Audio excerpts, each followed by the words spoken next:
Entreprise missionnaire. Collège biblique international. Et aujourd'hui, nous allons faire un très bon enseignement, très important pour l'Église. Et nous faisons l'enseignement pour les jeunes ambassadeurs pour l'Évangile du Royaume de Dieu, Burkina Faso, l'Afrique de l'Ouest. De l'Ouest? De l'Ouest, pas de l'Est. De l'Est, c'est Kenya.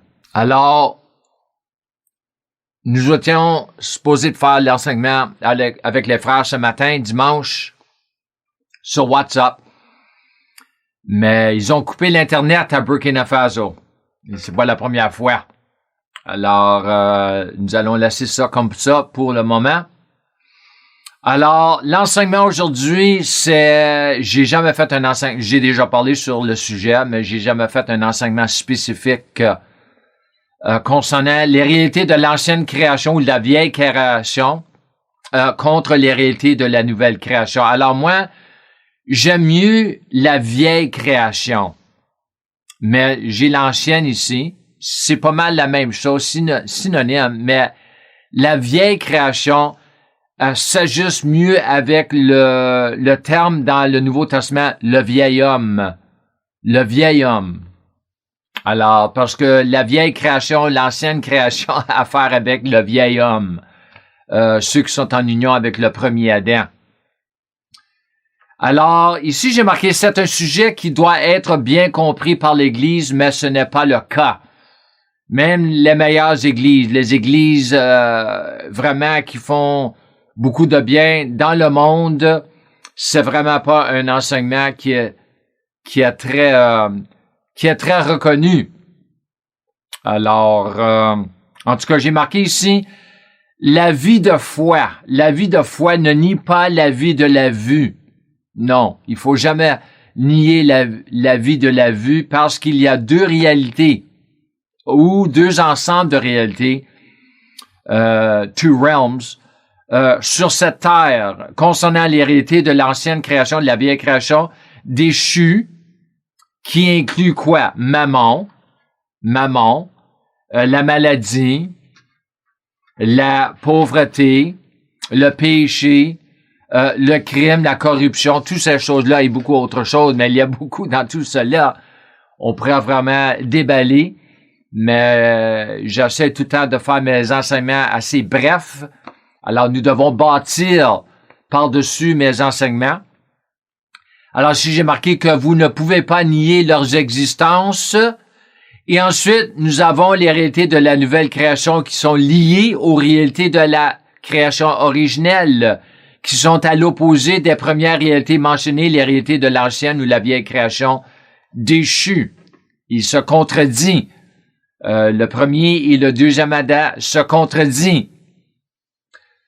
Alors, ici, j'ai marqué les réalités de l'ancienne création et toutes ces réalités contre les réalités de la nouvelle création et toutes ces réalités. Oui, c'est presque une guerre. Puisqu'il y a une réalité de la nouvelle création, Colossiens 3, 1 à 2, il y a une réalité à l'ancienne création et nous devons savoir ce qui est quoi, sinon nous vivrons dans la défaite sur cette terre comme croyants. Imagine-toi, ici j'ai marqué, les vrais croyants n'ont jamais été destinés à vivre dans la défaite, mais ont été récréés pour vivre dans la victoire. Pourquoi Dieu, tout ce qu'il a passé à travers avec Jésus, tout cela, pourquoi avoir fait une nouvelle création si la nouvelle création va vivre comme l'ancienne création? Ça fait pas de sens. Alors ici, j'avais mentionné Colossiens 3, 1 à 2. Alors, lisons Colossiens 3, 1 à 2 concernant les réalités, le mot réalité. Si donc vous êtes ressuscités avec Christ, recherchez les choses d'en haut, où Christ est assis à la droite de Dieu. Attachez-vous aux réalités d'en haut et non à celles qui sont sur la terre. La Bible amplifiée est très bonne pour cela. Très, très bonne. Ici, j'ai marqué, avant la chute de l'homme, il n'y avait qu'une seule réalité. Oui, et toutes ces réalités, mais à cause de la chute a introduit le péché et la mort physique et la mort spirituelle. Romains 5, 12. Tout cela se produisant en mangeant du mauvais arbre. Genèse 2, 17. Et c'est des choses que j'ai enseignées déjà sur et je vais enseigner beaucoup. Aussi, j'ai mentionné Romains. OK, là, regardons Romains 5, 12. C'est pourquoi, comme par un seul homme, le péché est entré dans le monde, et par le péché la mort, et qu'ainsi la mort s'est étendue sur tous les hommes, parce que tous ont péché. Ensuite, j'avais mentionné Genèse 2, 17. Mais tu ne mangeras pas de l'arbre de la connaissance du bien et du mal, car le jour où tu en mangeras, tu mourras. Oui. Alors ici, j'ai marqué le péché et la mort ont introduit dans la race humaine toutes sortes de réalités qui ont été très préjudiciables à la race du premier Adam. Genèse 6, 5, 11 et 12. C'est pourquoi Dieu a introduit sur la terre un substitut au premier Adam avec un second ou dernier ou nouveau Adam qui est Jésus-Christ. 1 Corinthiens 15, 47.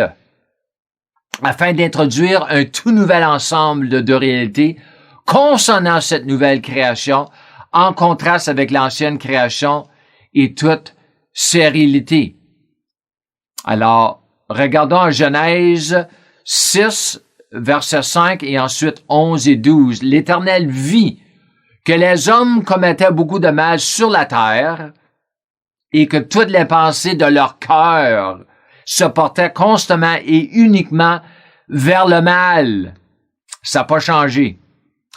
La terre était corrompue devant Dieu, elle était pleine de violence. Dieu regarda la terre et constata qu'elle était corrompue, car tout le monde avait corrompu sa conduite sur la terre.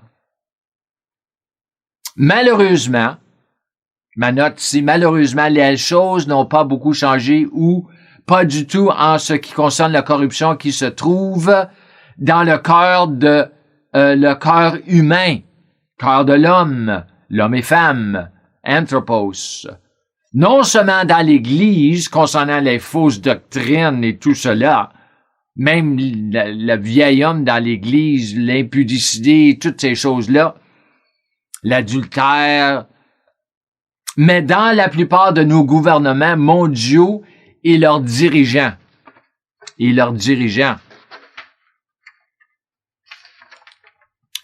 Regardons 1 Corinthiens 15, 47 concernant le substitut, le deuxième Adam. Le premier homme tiré de la terre est fait de poussière. Le second homme, le Seigneur, est du ciel. Oui, l'incarnation. Dans sa grâce, Dieu nous a donné un nouvel Adam pour remplacer l'ancien Adam afin de commencer une toute nouvelle race humaine. Oui, il y a deux races sur la terre. Il y a deux races, la race du premier Adam et la race du deuxième Adam. Je pense qu'il y a 0,1% des chrétiens qui savent cela, qui connaissent cela, qui vivent dans cette réalité. Manger de l'arbre de la connaissance du bien et du mal, Genèse 3, 11, est ce qui a ouvert la porte à un tout nouvel ensemble de réalités qui sont à l'opposé de ce que Dieu avait en vue pour l'humanité avant la chute. Perdre l'image de Dieu et toutes ses réalités, Genèse 5, 3, a ouvert un tout nouveau royaume des ténèbres, Colossiens 1, 13, qui allait détruire, Jean 10, 10, et finalement envoyer l'humanité en enfer pour l'éternité. Révélation 20, 11 à 15.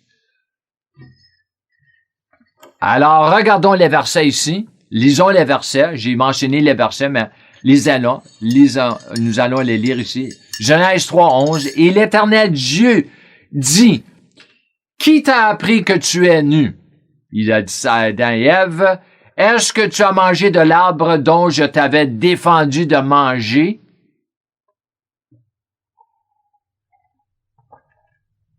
Je suis sur mon jeûne de 22 jours. 23 jours. Genèse 5.3.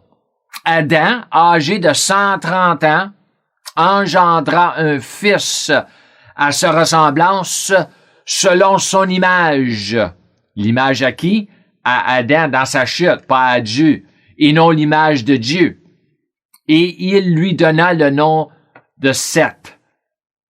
Colossiens 1.13 concernant le royaume des ténèbres, qui nous a délivrés de la puissance ou du royaume des ténèbres, et il nous a transportés dans le royaume du Fils de son amour, le royaume de lumière, et non le lumière. Nous sommes sortis du royaume des ténèbres, mais beaucoup de croyants, ils vivent comme s'ils vivent encore dans le royaume des ténèbres. Il faut changer tout cela. Jean 10.10, j'ai mentionné le voleur. Qui est le voleur? C'est le diable. Le voleur ne vient que dérober, égorger et détruire.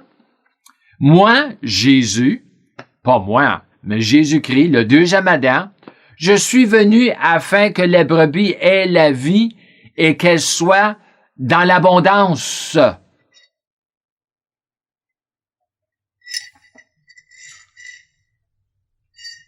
L'abondance. Dieu veut qu'on vive dans l'abondance, mais d'après sa volonté.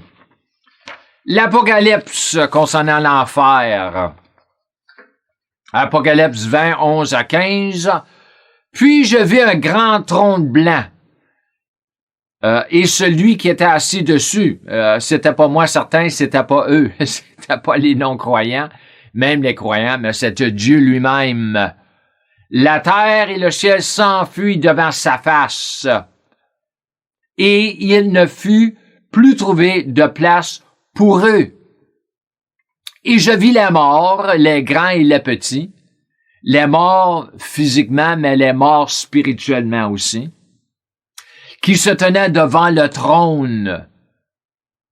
Des livres furent ouverts, et un autre livre fut ouvert. Celui qui est le livre de vie.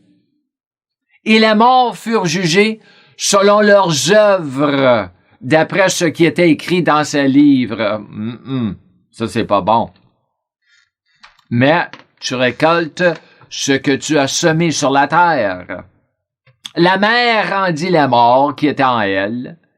La mort et le séjour des morts rendirent les morts qui étaient en eux, et chacun fut jugé selon ses œuvres. Même les croyants, nous allons être jugés selon nos œuvres, selon 1 Corinthiens 3. Et la mort et le séjour des morts furent jetés dans l'étang de feu.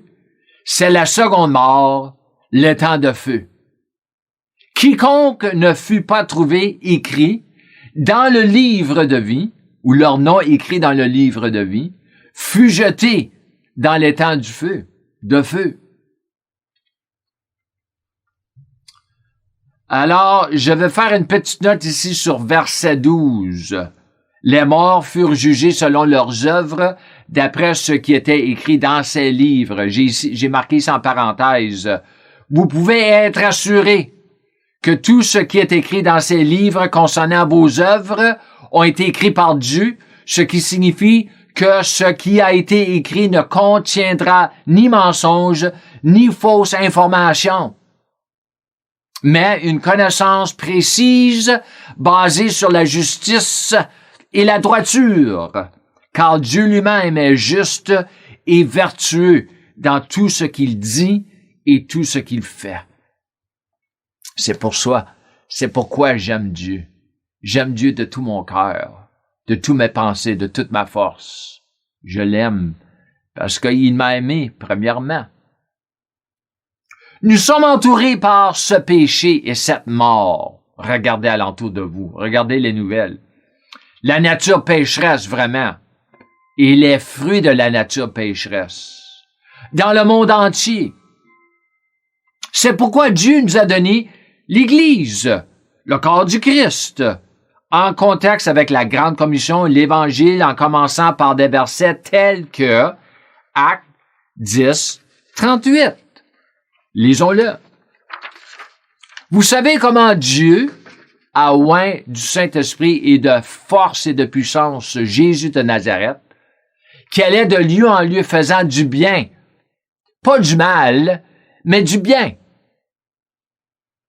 et guérissant tous ceux qui étaient sous l'empire ou la dominion du diable Satan, le dieu de ce monde, car Dieu était avec lui. Qui? Jésus. Pas Satan, Jésus, pour aller faire le bien. Le diable fait le mal, Dieu fait le bien. Le Dieu de ce monde perdu fait le mal, le Dieu de l'univers fait le bien. C'est la différence. C'est toujours le mandat de l'Église puisque Dieu n'a pas changé d'avis. Actes 10, 38 et beaucoup d'autres versets. En introduisant le second Adam, Dieu a pu réintroduire sur la terre la création originelle et toutes ces réalités qui sont des bénédictions et non des malédictions. C'est la différence encore. Éphésiens 1, 3. Lisons-le.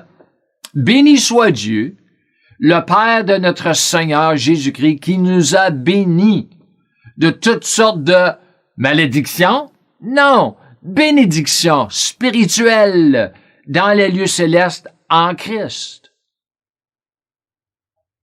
Je crois qu'une fois que nous serons au paradis pour l'éternité, Dieu nous révélera ce qu'il avait en vue pour l'humanité si l'homme n'était pas tombé ou s'il n'avait pas tombé. Maintenant, ça va être formidable de voir tout cela. Certainement, j'ai hâte. Tout en nous montrant ce qu'il avait en vue avec la nouvelle création en pleine force. Oui, parce que nous n'avons pas vu la nouvelle création en pleine force. Et ça, c'est la faute de l'homme. Ça, c'est la faute de nous, les croyants, l'Église, et pas de Dieu. Ici, j'ai marqué le premier à être né, le premier-né de cette nouvelle création, Colossiens 1, 18, est celui qui introduit cette nouvelle réalité et toutes ces réalités qui remplacent positionnellement toutes les réalités de l'ancienne création déchue. Et c'est là que la marche de la foi entre en jeu, parce que ces réalités de la nouvelle création doivent être crues afin que Dieu puisse les accomplir, premièrement, tout en étant transformé en elle et par elle, les réalités de la nouvelle création, en les semant dans notre cœur comme une semence qui est notre jardin. Notre cœur, c'est le jardin. C'est un jardin. C'est un jardin. Alors, il faut faire attention à ce que nous semons dans notre jardin, que ce soit la parole de Dieu bien interprétée ou la parole de l'homme. Alors, je pense que j'ai presque fini ici.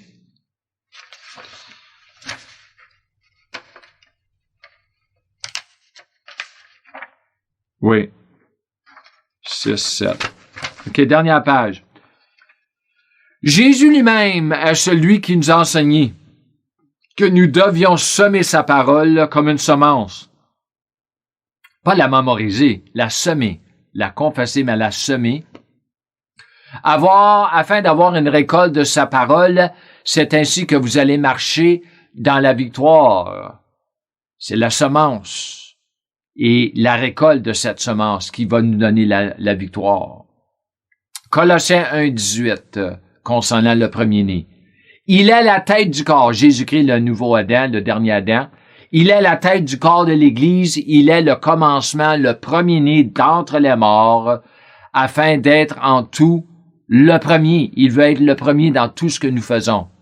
Tout ce que nous faisons, il veut être le premier. Ça n'a pas arrivé.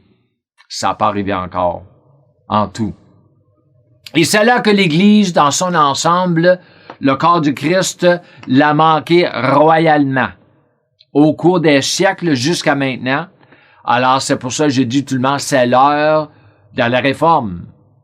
Alors, je veux vous les remercier encore une autre fois. Et j'essaie de garder la vidéo bref. Il y a une raison pour cela. Pour le moment, éventuellement, nous allons allonger la vidéo. Mais pour le moment, nous la gardons bref. Alors, comme je finis mes enseignements, marchez. Je vous encourage de marcher. dans la plénitude de la grâce de Dieu. Shalom et Amen.